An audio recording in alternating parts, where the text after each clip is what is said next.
A mom called CPS on me for teaching my daughter to wash her hands for 20 seconds, claiming it was OCD behavior and water waste. She'd been stalking us since my husband rejected her advances at back-to-school night. She even showed up at my job with a megaphone and created a website with photos of parents she'd been secretly taking for weeks. A parent at my daughter Penelope's school called CPS because I told her to wash her hands. Linda had been gunning for me all year. She reported me for arriving too early at pickup. She complained my parking was aggressive. All of this because 1 year ago, my husband rejected her advances after she cornered him at back-to-school night with her hand on his chest, asking if he ever got lonely while I worked late. He removed her hand and said he should go find me. She'd been on a mission to make my life hell since. I just documented everything and ignored her. But when Penelope won the Health Hero Award for washing her hands, and Linda's son didn't, she went nuclear. Your daughter is wasting water. Linda cornered me after pickup. 20 seconds of hand washing is excessive. It's practically OCD behavior. That's the CDC recommended time, I said. Linda's son had been nominated for the same award, but lost after a teacher caught him leaving the bathroom without washing his hands. Instead of addressing that, Linda decided my autistic daughter was the problem. The principal called me in. Linda is concerned about water usage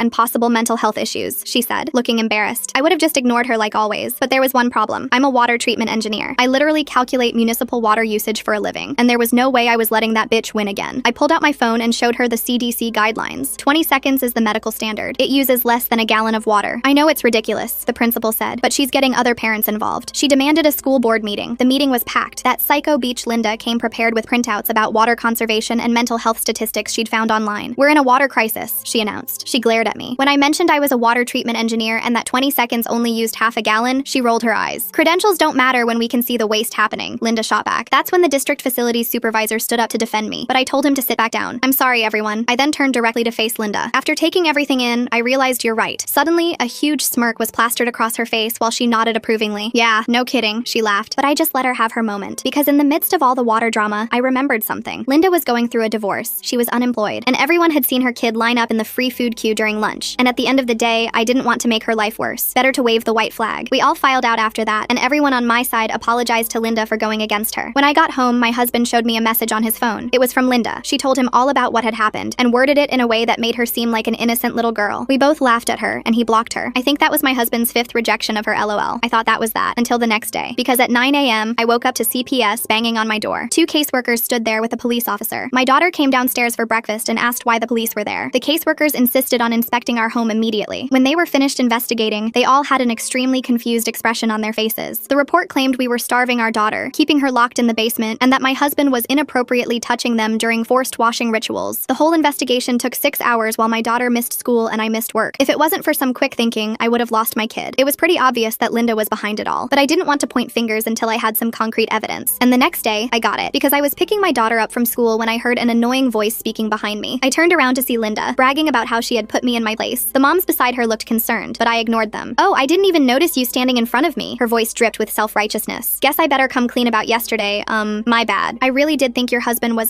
well, you know. After all, he did end up with someone like you. She then cackled like a witch who would have been burned alive at the Salem witch trials, but I just let her, because she was missing one crucial detail. I'm not the kind of bitch who falls apart when pushed. I'm the bitch who gets strategic. The next morning brought more harassment. Linda showed up at my workplace, a municipal water treatment facility 20 minutes from the school. Security called me down to the lobby where she stood arguing with a guard about her right to speak with employees. I walked past her without acknowledgement, but she followed me outside to the parking lot. She waved papers in my face, some kind of petition she'd created overnight. I kept walking to my car while she ranted about water conservation and proper parenting. When I drove away, she stood there screaming at my taillights. That afternoon at pickup, 3 mothers approached me separately. Each one whispered that Linda had been calling them all morning, trying to recruit them for some kind of intervention. One mother, Catherine, looked particularly uncomfortable. She mentioned Linda had asked for their home addresses to send information packets about childhood OCD. I thanked them for the warning and continued documenting everything in my phone. Screenshots, timestamps, witness names. My engineering brain treated it like a project requiring careful data collection. The harassment escalated quickly. Linda started showing up wherever I went. The grocery store, the gas station, even outside my gym. She never approached directly, just watched from a distance while texting furiously. Other parents began noticing her behavior. Several mentioned seeing her car parked outside the school for hours after dismissal. My husband suggested we file a restraining order, but I had other plans. Linda's divorce was messy, according to the school gossip network. Her ex had primary custody of their older son, and she was fighting for more time with the younger one. Financial records were public in custody disputes. I knew where to look. The following week, Linda organized a water awareness meeting at the community center. She sent invitations to every parent in our grade, complete with misleading statistics about hand washing and mental health. The flyer featured a stock photo of crying children next to dry riverbeds. I attended the meeting. Linda had set up a PowerPoint presentation filled with cherry-picked data and emotional manipulation. She spoke passionately about protecting our children from obsessive behaviors disguised as health consciousness. Several parents shifted uncomfortably in their seats. When When she finished, I stood up calmly. I didn't argue or defend myself. Instead, I asked if anyone had questions about our local water system. A few hands went up. I spent 20 minutes explaining how our treatment facility worked, how we monitored usage, and how residential consumption compared to industrial use. I used simple terms and real numbers. No emotion, just facts. Linda tried interrupting several times, but the other parents were genuinely interested. One father asked about his water bill. A mother wondered about filter systems. By the end, we'd shifted from Linda's attack to a productive community discussion. She left fuming. The next day, she filed another CPS report. This time, the complaint alleged educational neglect. She claimed I was forcing Penelope to complete excessive homework related to water systems. The caseworker who visited seemed embarrassed to be there again. She apologized while checking Penelope's homework folder, which contained normal second-grade assignments. The investigation lasted 2 hours. Penelope missed her art class, which she loved. Watching her disappointment sparked something cold and calculated in me. Linda had crossed a line by repeatedly weaponizing a system meant to protect children. I started my research in earnest. Public records revealed Linda's financial situation was worse than anyone knew. The divorce had drained her savings. She'd been denied spousal support due to evidence of infidelity. Her part-time marketing job had ended 6 months ago. She was 3 months behind on rent. Court documents from her custody battle were illuminating. Her ex-husband's lawyer had raised concerns about her pattern of false accusations against authority figures. There were incidents at her older son's previous school. A teacher accused of discrimination. A coach reported for imaginary safety violations. Always unfounded. Always disruptive. I compiled everything into organized folders, not to attack her, but to protect myself. The pattern was clear. Linda targeted people who threatened her ego. My husband's rejection had triggered her fixation, but her behavior suggested deeper issues. Meanwhile, her harassment continued. She convinced 2 parents to request Penelope be moved to a different class, citing concerns about behavioral influence. She started a Facebook group called Parents for Responsible Water Use that quickly devolved into personal attacks against me. The principal called me in again. This time, she looked exhausted. Linda had filed formal complaints with the district about the school's hand-washing policy. She demanded all teachers time student hand-washing. She wanted water flow restrictors installed on all faucets. She'd even suggested bathroom monitors. The principal showed me emails from concerned teachers. Linda's son had been caught bullying younger students. There's something really strange about Linda targeting a water engineer over hand-washing when she clearly has bigger problems like being 3 months behind on rent. Makes me wonder if this whole crusade is just her way of avoiding dealing with her actual life falling apart right now. When confronted, Linda had accused the reporting teacher of targeting her family. The pattern was escalating beyond just me. I shared some of my documentation with the principal. Not the financial records or court documents, just the timeline of harassment. The principal's expression shifted from exhausted to alarmed. She hadn't realized the scope of Linda's behavior. We agreed to monitor the situation carefully. The principal would document all interactions. I would continue keeping records. Neither of us wanted to escalate, but we needed protection. That weekend, Linda made her biggest mistake. She approached Penelope directly at the Saturday farmers market. My husband had taken her while I worked overtime. Linda knelt down and told Penelope that mommy has problems and sometimes adults need help being better parents. Penelope, confused and upset, ran to find her father. By the time he reached the spot, Linda had vanished. But 3 vendors had witnessed the interaction. One had filmed it, thinking it was strange to see an adult corner a child. My husband called me immediately. I left work and met them at home. Penelope was quiet, processing what had happened. We explained that some adults say confusing things when they're upset, and she hadn't done anything wrong. That night, I made a decision. Linda's behavior was escalating toward dangerous territory. Her financial desperation, combined with her pattern of false accusations, created a volatile situation. I needed to be strategic, not reactive. I spent Sunday organizing everything. The timeline, the witnesses, the documentation. I created backup files and shared them with my husband. We installed security cameras after noticing Linda's car driving past our house multiple times. Monday morning arrived with another surprise. Linda had convinced a local reporter to investigate water waste in schools. The article didn't mention me by name, but quoted Linda extensively about parents who encourage obsessive behaviors. The reporter hadn't fact-checked any of her claims about water usage or CDC guidelines. The article spread through parent social media groups. Most people recognized Linda's vendetta, but some newcomers took it seriously. I started receiving messages asking if my daughter really washed her hands for minutes at a time, as Linda had claimed. I didn't respond to any of it. Instead, I focused on patterns. Linda's attacks came in waves, usually triggered by financial stress. Rent was due. Her custody hearing was approaching. Each escalation coincided with pressure in her personal life. The school implemented new protocols quietly. Teachers were instructed to document any unusual parent behavior. The front office started logging all complaint calls. Security footage retention was extended. Nobody said Linda's name, but everyone knew why. Catherine, the mother who'd warned me earlier, became an unexpected ally. She'd experienced Linda's wrath the previous year over a birthday party invitation mix-up. She shared her own documentation, revealing more patterns of harassment I hadn't known about. Together, we identified 6 other families Linda had targeted over 3 years. Always the same pattern: perceived slight, escalating harassment, false reports to authorities, attempted social isolation. Most families had simply switched schools or activities to escape. I was the first to stand my ground. The breaking point was approaching. Linda's behavior was becoming increasingly erratic. She'd been banned from the school Facebook group for posting photos of my car with aggressive captions. She'd tried to organize a boycott of a fundraiser I was helping coordinate. Her son had started repeating her lies to classmates, causing playground conflicts. I maintained my strategic silence while building a comprehensive defense. Every interaction was logged. Every witness was noted. Every false claim was documented with contradicting evidence. My engineering mindset treated it like system failure analysis. identifying root causes and potential solutions. The situation had evolved far beyond a simple parent conflict. Linda's desperate attempts to control the narrative were failing. Other parents were beginning to see the pattern. Teachers were growing concerned. Even her few remaining allies seemed uncomfortable with her escalating tactics. As I prepared for whatever Linda planned next, I focused on protecting Penelope from the adult drama. She continued washing her hands properly, proud of her Health Hero award. She didn't need to know about the chaos one bitter woman had created over such a simple, positive behavior. The foundation was set. Linda had revealed her playbook through repetitive attacks. I'd mapped her patterns, documented her escalations, and built a network of aware observers. The next phase would require careful execution, but I was ready. Strategic thinking had always been my strength. Now it would be my weapon. I reviewed the court documents Catherine had shared with me. Linda's pattern stretched back years, always targeting mothers she perceived as threats. The documentation painted a disturbing picture of escalating behavior that administrators had repeatedly dismissed as personality conflicts. Catherine met me for coffee while our daughters attended dance class. She spread out printed emails and screenshots across the table. Linda had targeted her after Catherine's daughter won a reading competition. The harassment started small but escalated to false accusations about Catherine's parenting. She'd eventually transferred her daughter to avoid the conflict. I took photos of everything. The similarities to my situation were striking. Linda always started with minor complaints, then escalated to authority figures, then attempted to turn the community against her target. Catherine mentioned 2 other mothers who'd left the school under similar circumstances. My phone buzzed with a text from another parent. Linda was in the school parking lot, approaching cars during afternoon pickup to distribute flyers about water waste awareness. The flyer featured my name prominently, along with misleading statistics about hand washing and mental health. I arrived at pickup to find chaos. Linda stood near the entrance, pressing flyers into parents' hands. Some accepted politely, others tried to avoid her. The principal watched from the doorway, clearly frustrated but unable to intervene on public property. Linda spotted me and raised her voice, announcing to everyone about the water crisis our children faced. Parents glanced between us uncomfortably. I walked past without engaging, collected Penelope, and left. Behind me, Linda continued her performance. That evening, my husband showed me Linda's latest social media posts. She'd created an entire narrative about wealthy families wasting resources while others struggled. The posts carefully avoided naming me directly, but included enough details that everyone knew her target. Comments ranged from supportive to skeptical. I screenshot everything and added it to my growing file. The documentation now filled 3 folders on my computer, meticulously organized by date and type of incident. My engineering training proved useful for creating systematic records. Penelope came downstairs upset. A classmate had told her that his mom said we were bad for the environment. The playground drama had begun. I comforted her while internally noting another escalation in Linda's campaign. My husband suggested we consider private school, but I refused to let Linda drive us away. We'd done nothing wrong. Penelope loved her school, her teachers, her friends. Running would only embolden Linda to target someone else. I spent the evening researching Linda's background more thoroughly. Social media revealed a pattern of conflicts at previous jobs, former friendships that ended badly, and family members who seemed to keep their distance. The divorce documents I'd found earlier were just the tip of the iceberg. Catherine texted me late that night. 3 more mothers had reached out to her after seeing Linda's parking lot performance. They'd all experienced minor run-ins with Linda, but hadn't realized the pattern. We arranged to meet as a group. The next morning, Linda escalated again. She arrived at school during morning drop-off with a clipboard, asking parents to sign a petition for responsible water usage policies. Most parents hurried past, but a few stopped to listen to her practice speech about conservation and mental health. I watched from my car as she worked the crowd. Her son stood beside her, looking uncomfortable as she loudly proclaimed her concerns about certain families teaching children obsessive behaviors. Other children stared as they walked past. Inside the school, I overheard teachers discussing the situation. They'd been instructed not to engage with Linda's campaign, but were growing frustrated. One mentioned that Linda had been calling the district office daily, demanding policy changes and investigations. The principal caught my eye and nodded toward her office. Inside, she showed me a stack of complaints Linda had filed. Water usage, mental health concerns, educational priorities, even parking violations. Each complaint required documentation and response, consuming hours of administrative time. I shared my timeline of events with the principal. Her expression grew more concerned as she recognized the escalating pattern. She made copies of everything and promised to share it with the district's legal team. During my lunch break, I met with the group Catherine had assembled. 5 mothers sat around the table, each with their own Linda story. One had been targeted over a PTA position, another after her son was chosen for safety patrol over Linda's. The pattern was consistent and disturbing. We compared notes and timelines. Linda's attacks followed a predictable cycle, intensifying around her personal stressors. Looks like Linda's created her own little hate group, except she's the only member and everyone else is just trying to avoid eye contact. Nothing says I'm totally stable, like passing out angry flyers in a school parking lot. Her custody hearings were scheduled for next month. Her financial situation was deteriorating. The pressure was building. One mother, Rachel, mentioned she'd kept recordings of voicemails Linda had left during her harassment campaign. The messages started reasonable, but devolved into rambling accusations and threats. We listened, recognizing the same escalation pattern. I suggested we compile our documentation collectively, not to attack Linda, but to protect ourselves and future targets. Everyone agreed. We created a shared digital folder, carefully organizing evidence of Linda's pattern of behavior. That afternoon, Linda appeared at the school library where parent volunteers were preparing for the book fair. She cornered the volunteer coordinator, demanding to know why she hadn't been invited to help. The coordinator, aware of Linda's reputation, politely explained that volunteer spots were full. Linda's voice rose loud enough for everyone to hear. She accused the coordinator of discrimination, of forming cliques, of teaching children exclusively exclusionary behavior. Other volunteers exchanged knowing looks as Linda stormed out. I received a call from my supervisor. Linda had contacted my workplace again, this time filing a formal complaint about my unprofessional conduct in discussing water usage at school events. The complaint was baseless, but it required a formal response. My supervisor, familiar with my work and reputation, dismissed it quickly, but the fact that Linda had escalated to attacking my professional life marked a new level of harassment. I documented the incident and informed my company's HR department. The school book fair arrived amid tension. Linda set up an unauthorized table outside school property, distributing pamphlets about water conservation and mental health resources. She'd positioned herself where every family had to pass. Parents navigated awkwardly around her table. Some accepted pamphlets to avoid confrontation. Others walked wide circles to avoid her entirely. The atmosphere was uncomfortable, with children picking up on the adult tension. Inside the book fair, several parents approached me quietly. They'd grown tired of Linda's disruptions. One father mentioned he'd started documenting her behavior after witnessing her corner a teacher in the parking lot. The community was beginning to unite against the disruption. Penelope selected her books happily, unaware of the drama outside. I was grateful she remained insulated from most of Linda's campaign, but I knew that protection wouldn't last if Linda continued escalating. That weekend, Linda made another strategic error. She appeared at a community soccer game where many school families gathered. Armed with flyers and her clipboard, she worked through the crowd, disrupting conversations and games. Parents began actively avoiding her. Groups would disperse when she approached. Children noticed their parents' discomfort. The soccer league president eventually asked her to leave, citing rules about solicitation at youth events. Linda argued loudly, claiming her cause was too important for bureaucratic rules. Families packed up and left early. The disruption to a community event marked a turning point in public opinion. Even her few supporters seemed embarrassed. I maintained my strategy of documentation without engagement. Every incident was recorded, witnessed, and filed. The pattern was becoming undeniable. Linda's desperation was driving increasingly erratic behavior. Monday brought a new development. The district sent a formal letter to all parents about maintaining appropriate boundaries and following proper channels for concerns. While Linda wasn't named, everyone understood the message. Linda responded by creating new flyers claiming the district was suppressing important health information. She positioned herself at various school entrances throughout the week, rotating locations to avoid being asked to leave. Teachers began reporting that Linda's son was struggling. His grades were dropping, and he'd been in several playground conflicts. When teachers tried to address it with Linda, she accused them of retaliation for her advocacy work. I felt sympathy for her son. He was an innocent victim of his mother's obsession. Teachers did their best to shield him from the situation, but children are perceptive. He knew his mother's behavior was causing problems. The principal implemented new security measures. Visitors now needed appointments. Volunteer positions required background checks and approval. Door access was restricted. Again, Linda wasn't named, but everyone understood why. Linda's financial situation worsened. Catherine heard through the school grapevine that Linda had received an eviction notice. The stress was manifesting in increasingly aggressive behavior. She'd been seen crying in her car after failed attempts to rally parents. I consulted with a lawyer friend about our options. She reviewed my documentation and confirmed we had grounds for a restraining order, but she also warned that legal action might escalate Linda's behavior further. We decided to wait. The custody hearing approached, and Linda's behavior became more frantic. She created a blog about corruption in education and wealthy families silencing advocates. The posts were unhinged, mixing legitimate concerns with paranoid accusations. Parents started sharing screenshots of the blog in private groups. The posts revealed Linda's deteriorating mental state. She saw conspiracies everywhere, believed the entire school system was aligned against her, and painted herself as a martyred advocate. I focused on protecting Penelope from the fallout. We maintained normal routines, attended school events, and didn't discuss Linda at home, but I could see the stress affecting my daughter. She'd become quieter, more cautious around other parents. Catherine organized a meeting with the principal and several affected parents. We presented our collective documentation, showing Linda's pattern across multiple families over 3 years. The principal looked overwhelmed by the scope of the problem. The district's legal team got involved. They reviewed our documentation and Linda's history of complaints. While they couldn't take direct action against a parent, they could implement policies to protect students and staff from harassment. New guidelines were announced. Parents who repeatedly filed unfounded complaints would be restricted to written communication only. Those who disrupted school events would be banned from campus, except for picking up their children. The policies were neutral, but clearly targeted at Linda's behavior. Linda responded predictably. She accused the school of silencing parents and threatened legal action. She created new social media accounts when her original ones were blocked. She recruited her few remaining allies to file complaints on her behalf, but the community had reached its limit. Parents openly discussed Linda's behavior at school events. Teachers felt empowered to document incidents. The school board received letters supporting the new policies. Linda's isolation was nearly complete. I continued my strategic approach. Every action was defensive, never offensive. I protected my family while letting Linda's own behavior drive her downfall. The engineering principle of allowing a flawed system to fail naturally was proving effective. The custody hearing arrived. Linda's ex-husband's lawyer had somehow obtained some of our documentation, showing her pattern of harassment. The judge expressed concern about Linda's behavior affecting her son's well-being. Linda lost additional custody time. The court ordered a psychological evaluation and parenting classes. The decision devastated her, but it was a consequence of her own actions. Her campaign against me had ultimately hurt her own case. She blamed me for the custody decision. New posts appeared on her blog, now naming me directly. She accused me of orchestrating a conspiracy to destroy her family. The posts were clearly defamatory, but I chose not to engage legally yet. Instead, I focused on healing our school community. Parents who'd been afraid to participate in events began returning. The tension that had permeated pickup and drop-off started to ease. Children played together without their parents' conflicts interfering. Linda's presence at school became sporadic. Financial pressure forced her to find work, limiting her time for harassment campaigns. When she did appear, parents gave her wide berth. Her influence had evaporated completely, but I knew this wasn't over. Linda's pattern showed she didn't give up easily. She would likely regroup and find new ways to attack. I maintained vigilance while hoping she would focus on rebuilding her own life. The school year was ending soon. Award ceremonies and celebrations approached. I wondered if Linda would attempt to disrupt these final events. Her son deserved to enjoy them without drama, as did all the children. I prepared for whatever came next. My documentation was complete. The community was aware. The school had protections in place. Most importantly, Penelope had weathered the storm with minimal impact. She still washed her hands properly, still felt proud of her Health Hero award. The strategic approach had worked so far. By refusing to engage directly, by letting Linda's own behavior expose her true nature, by protecting rather than attacking, I'd managed to defend my family while maintaining my integrity. But the final confrontation was approaching. Linda's desperation, combined with her pattern of escalation, suggested she would make one last dramatic attempt to vindicate herself. I needed to be ready for whatever form that took. The other parents and I maintained our communication network. We shared information about Linda sightings and new developments. The collective vigilance provided security and support. We'd formed an unintended community through shared adversity. Why is Linda setting up unauthorized tables and making her own flyers about water conservation when she's facing eviction and custody battles? Something doesn't add up about her priorities right now. Most people would focus on keeping their home and child, not disrupting soccer games with clipboards. As summer approached, I reflected on the journey. What started as petty harassment over hand washing had revealed deep dysfunction and systematic problems. Linda's behavior had forced positive changes in school security and policies that would protect future families. The cost had been high: stress, lost time, worried children, disrupted community events, but we'd survived. More than that, we'd learned to stand together against bullying behavior, even when it came from adults who should know better. The next chapter was about to begin. Linda's lease was up. Her custody arrangement was under review. Her reputation in our community was destroyed. She faced a choice between accepting responsibility and changing, or finding new targets elsewhere. I suspected she would choose the latter. People like Linda rarely changed. They simply moved their dysfunction to new venues. But our community was now prepared. We had systems in place. We knew the warning signs. For now, I focused on the present. Penelope's end-of-year celebration was coming. She'd grown so much despite the challenges. Her confidence in doing the right thing, like proper hand washing, hadn't wavered despite an adult's campaign against it. That resilience gave me hope. Children could weather adult storms when properly protected. Communities could unite against disruptive individuals. Systems could be improved through difficult experiences. Even Linda's harassment had ultimately strengthened us. The final confrontation loomed, but I felt ready. My strategic patience had paid off. The documentation was complete. The community was aware. The school was protected. Whatever Linda planned for her last stand, we were prepared to weather it. The ending was near, but not yet written. Linda still had moves to make. I still had a family to protect. The chess match that began with hand washing would conclude soon. But for now, I waited, watched, and remained ready for whatever came next. The end-of-year awards ceremony arrived on a humid Thursday morning. I watched Linda enter the auditorium 20 minutes late, her movements jerky and aggressive as she pushed past seated parents. She'd lost weight since the custody hearing. Her clothes hung loose, and dark circles shadowed her eyes. Catherine nudged me and pointed to the program. Linda's son was receiving an attendance award. At least he'd have one positive moment despite everything. I focused on Penelope, who sat with her class near the front, occasionally turning to wave at us. During the ceremony, Linda stood up 3 times to take photos, blocking other parents' views. The principal made eye contact with security, who moved closer to Linda's row. She noticed and sat down, but her agitation was visible in her constant fidgeting and loud whispers to anyone who'd listen. When they announced the Health Hero Award recipients, including Penelope's continued recognition, Linda's face contorted. She half stood, then caught herself and slumped back down. Parents nearby shifted away from her. The tension in her section was palpable. After the ceremony, families gathered in the courtyard for refreshments. Linda cornered the new district superintendent near the juice table. I watched her animated gestures and his increasingly uncomfortable expression. He excused himself after 2 minutes, but Linda followed him toward the parking lot. Security intercepted her at the gate. The conversation appeared heated. Linda pulled out her phone and started recording, shouting about her rights. The superintendent drove away while security firmly guided Linda back to the courtyard. Several parents filmed the interaction on their phones. I collected Penelope and prepared to leave, but Linda positioned herself by the exit. Her eyes locked onto mine with an intensity that made my skin crawl. I changed direction, taking Penelope through the side gate instead. Behind us, I heard Linda's frustrated exclamation. That afternoon, my phone exploded with notifications. Linda had posted the security video on multiple social media platforms, claiming discrimination and harassment. She'd tagged the school, the district, and even the state education department. The comments section quickly filled with confused responses from people unfamiliar with her history. Catherine forwarded me screenshots from a private parent group. Someone had created a comprehensive timeline of Linda's behavior over the past year, complete with dates and witnesses. Parents were adding their own experiences in the comments. The documented pattern was overwhelming. By evening, Linda's posts had backfired spectacularly. Several parents publicly responded with their own videos and documentation. One mother shared security footage of Linda following her to her car. Another posted voicemails Linda had left at 2 a.m. The evidence mounted faster than Linda could respond. The next morning, Linda appeared at school during drop-off with a megaphone. She stood on the public sidewalk, perfectly legal, shouting about corruption and conspiracy. Her son walked past her with his head down, clearly mortified. Other children stared and whispered. The principal made an announcement over the intercom about maintaining a positive environment for our students. Teachers quickly ushered children inside. inside. Parents formed a human barrier between Linda and the entrance, not confronting her but simply standing quietly with linked arms. Linda's shouting grew more frantic. She accused specific parents by name, including me, of orchestrating her downfall. Her voice cracked as she described losing custody, being evicted, and facing financial ruin. The raw pain in her voice was uncomfortable to witness. A police cruiser arrived, summoned by concerned neighbors rather than the school. The officer spoke calmly with Linda, who eventually lowered the megaphone. She gestured wildly while explaining her situation. The officer listened patiently, then suggested she move along. Linda complied but promised to return. Inside the school, I met with the principal and several other affected parents. We discussed options for protecting the children from further disruption. The principal revealed that Linda's son would be transferring to his father's school district the following week. At least he'd have a fresh start. That afternoon, Linda's ex-husband arrived during pickup. I'd never seen him before, but his exhausted expression told the whole story. He spoke briefly with the principal while Linda watched from across the street. When he emerged with their son, Linda started toward them, but he quickly loaded the boy into his car and left. Linda stood frozen on the sidewalk, watching the car disappear. For a moment, her mask of righteous anger slipped, revealing raw grief underneath. Then she spotted me watching, and the mask snapped back into place. She pointed at me and mouthed something I couldn't hear. The weekend brought an unexpected development. A former colleague of Linda's reached out through Catherine. She'd worked with Linda at 3 different companies over the years and had witnessed similar patterns of behavior. She offered to share her documentation if it would help protect the school community. I met with the woman at a coffee shop. She spread out emails, HR complaints, and termination letters spanning a decade. The pattern was consistent, but escalating. Linda had blamed coworkers for conspiracies, filed false complaints, and created hostile work environments. Each job had ended badly. The woman explained that she'd stayed silent out of pity, but seeing Linda target children had changed her mind. She'd already submitted a statement to the school district's legal team. Several other former colleagues were prepared to do the same if necessary. Monday arrived with news that Linda had been formally trespassed from school property. The letter, delivered by certified mail, outlined the legal consequences of violating the order. She could still pick up her son from the designated area, but couldn't enter campus or attend school events. Linda's response was swift and unhinged. She created a website dedicated to exposing the conspiracy against her. The site featured photos of parents, including me, with our names and accusations listed below. Some photos appeared to have been taken from considerable distances, suggesting she'd been surveilling us for weeks. The school's legal team moved quickly. Cease and desist letters were sent. The hosting company was contacted about terms of service violations. Parents documented everything for potential restraining orders. The website lasted less than 48 hours before being shut down. Linda pivoted to standing on various street corners near school families' homes, holding signs about corruption and child abuse. She never technically trespassed, staying on public property, but her presence was deeply unsettling. Several families reported her to police, who could only warn her about harassment laws. The situation reached a crescendo when Linda appeared at the school district's monthly board meeting. During public comment, she launched into a rambling speech about water conservation, false CPS reports, and parental rights. Board members listened stone-faced as she exceeded her time limit. When security approached to escort her out, Linda pulled out a stack of papers, throwing them into the air. They were copies of her evidence against various parents. As papers fluttered down, she shouted about justice and truth before being firmly guided outside. The local news picked up the story, but not in the way Linda had hoped. The report focused on school security measures and the importance of proper channels for parental concerns. Linda wasn't named, but anyone familiar with the situation recognized the references. Parents rallied to support each other through the final days of school. We organized walking groups for pickup and drop-off. We shared information about Linda sightings. We made sure no family felt isolated or vulnerable. Linda's megaphone meltdown is peak main character syndrome. Imagine thinking the whole school district is plotting against you because you couldn't handle a kid washing her hands properly. The community bond forged through adversity was unexpectedly strong. Linda's final attempt came during the last day school picnic. Despite the trespass order, she appeared at the adjacent public park with a banner and flyers. Security monitored her closely while families enjoyed the celebration on school grounds. Her isolation was complete as she stood alone, ignored by everyone. I watched her from a distance, seeing the toll her obsession had taken. Her son was gone, transferred to his father's custody. Her home was lost to eviction. Her reputation was destroyed, all because she couldn't accept rejection and responsibility for her own actions. The picnic continued despite her presence. Children played games, parents chatted, and teachers celebrated the year's end. Penelope won a prize in the 3-legged race, her joy untainted by adult drama. Life moved forward around Linda's static anger. As families began leaving, Linda packed up her banner. She looked smaller somehow, diminished by her own choices. Several parents had mentioned she'd be moving out of state to stay with relatives. The chapter was closing on her time in our community. I loaded our picnic supplies while Penelope said goodbye to friends. Summer plans were discussed, play dates arranged, normal life resuming. The year's trauma would fade into memory, leaving only the lessons learned and bonds strengthened. Catherine approached as we prepared to leave. We didn't need words to acknowledge what we'd been through together. The shared experience had created an unexpected friendship. Our daughters ran ahead, laughing about something incomprehensible to adult ears. The parking lot emptied slowly as families departed for summer adventures. Linda's car was gone from its usual observation post across the street. The school would be quiet for months, free from drama and disruption. September would bring new families, new dynamics, new challenges. I buckled Penelope into her seat and closed the door. The year had tested us in ways I'd never imagined, but we'd survived intact, our values unchanged. Penelope still washed her hands properly, still took pride in doing the right thing. The drive home was peaceful. Penelope chattered about summer camp and swimming lessons. Normal childhood concerns filled the space where tension had lived for months. I smiled at her enthusiasm in the rearview rearview mirror, grateful for her resilience. That evening, I archived my documentation files, hoping never to need them again. The folders contained hundreds of pages chronicling one woman's descent into destructive obsession, but they also documented a community's strength and solidarity in protecting its children. My husband and I sat on the porch after Penelope's bedtime, processing the year's events. We'd weathered false accusations, harassment, and social warfare. Our marriage had grown stronger through the trial. We'd learned to trust our instincts and protect our family without compromising our values. The next morning brought the official start of summer vacation. Penelope burst into our room at dawn, excited about endless possibilities. I made pancakes while she planned adventures. The simple domesticity felt precious after months of conflict. A text from Catherine confirmed Linda had left town. The moving truck had been spotted at dawn, loaded with whatever remained of her life here. Her forwarding address was in another state, far from our community. The relief was palpable, but tinged with sadness for her son. Summer routines quickly established themselves. Swimming lessons, library visits, playground adventures. Penelope thrived in the drama-free environment. Her natural joy and curiosity flourished without the shadow of adult conflict. She remained blissfully unaware of how close we'd come to real danger. I returned to work full-time, grateful for the normalcy. My colleagues had been supportive throughout Linda's harassment campaign. The water treatment facility felt like a sanctuary of logic and order after months of irrational chaos. Numbers didn't lie or manipulate. The school district implemented new policies based on our experience. Parent concerns would be addressed through formal channels with clear documentation requirements. False reports would result in immediate restrictions. Security measures were enhanced without making the school feel like a fortress. Our parent support group continued meeting monthly. What began as mutual defense evolved into genuine friendship. We shared resources, organized activities, and maintained vigilance against future threats. The bonds forged in crisis proved durable in peace. By August, Linda had become a cautionary tale whispered among parents. New families were quietly warned about the importance of documentation and boundaries. The hard-won wisdom was passed along to prevent future victims. Her legacy was one of improved awareness and preparation. School supplies appeared in stores, signaling summer's end. Penelope excitedly selected folders and pencils for third grade. Her enthusiasm was untainted by the previous year's trauma. Children's resilience continued to amaze me. They moved forward while adults carried scars. The week before school started, I received an unexpected message. Linda's ex-husband thanked me for the documentation that had helped protect his son. The boy was thriving in his new environment, free from his mother's toxic influence. He'd started therapy to process the trauma. I felt genuine relief for the child. He'd been an innocent victim of his mother's obsession. At least he now had a chance at normalcy. His father seemed committed to providing stability and healing. Sometimes the best outcome was escape and distance. The first day of school arrived with typical excitement and chaos. New teachers, new classmates, new possibilities. I watched Penelope bound into the building with confidence. She'd grown taller over the summer, but her enthusiasm for learning remained unchanged. The pickup routine felt different without the underlying tension. Parents chatted freely without scanning for threats. The atmosphere was lighter, more communal. We'd survived our trial by fire and emerged stronger. The shadow had lifted from our small community. I noticed several new families navigating the pickup process. They looked overwhelmed but excited. I remembered that feeling from before Linda's campaign began. I made a point to welcome them, offering guidance without mentioning the previous year's drama. Catherine and I had coffee while our daughters attended their first dance class of the new year. We talked about normal things like homework and activities. Linda's name didn't come up once. The past was truly past. We'd moved beyond survival mode into genuine friendship. The Health Hero Award continued with new recipients. Proper hand washing was celebrated without controversy. The simple act that had triggered so much conflict was restored to its rightful place as basic hygiene education. Penelope proudly mentored younger students in proper technique. September ended with a traditional fall festival. Families gathered to celebrate community and harvest. The event proceeded without disruption or drama. Children played games while parents volunteered at booths. Normal life had fully resumed its rhythm. I watched Penelope race through the obstacle course with friends, her laughter carrying across the field. She'd maintained her sense of self throughout the ordeal. Her autism hadn't been weaponized against her. She remained proud of who she was and what she'd accomplished. The year's journey had taught valuable lessons about standing firm against bullies, documenting everything, and finding strength in community. We'd learned that strategic patience could defeat aggressive harassment. Most importantly, we'd protected our children while maintaining our integrity. As autumn settled over our town, I felt profound gratitude. We'd faced a genuine threat and prevailed through collective action and careful planning. The experience had revealed both the worst and best of human nature. In the end, community and compassion had triumphed over obsession and hatred. Life continued with its normal rhythms: work, school, activities, family time. The extraordinary had given way to ordinary, and I was deeply grateful. Penelope grew and learned and played, unmarked by the adult conflict that had swirled around her. We'd successfully shielded her innocence while defending our family. The strategic approach had worked exactly as planned. By refusing to escalate, by documenting meticulously, by building community support, we'd defeated a determined adversary without becoming like her. We'd won by being exactly who we were, good parents protecting our children. Looking ahead, I knew other challenges would come. Life guaranteed obstacles and conflicts, but we'd proven our ability to face them with wisdom and strength. The community bonds forged in crisis would endure. We were prepared for whatever came next. For now, though, we simply lived. Homework and bedtimes, meals and milestones, the thousand small moments that make up a childhood. Penelope washed her hands for exactly 20 seconds, proud of her Health Hero Award, unaware of the battle fought in its name, and that's exactly how it should be. Thanks for sticking with me through all that. Seriously, what a ride. I'm still kinda side-eyeing half of it, but hey, sometimes the questions are more fun than the answers. Until next time, stay curious out there. If you made it to the end, drop a comment. comment. I love reading all your comments.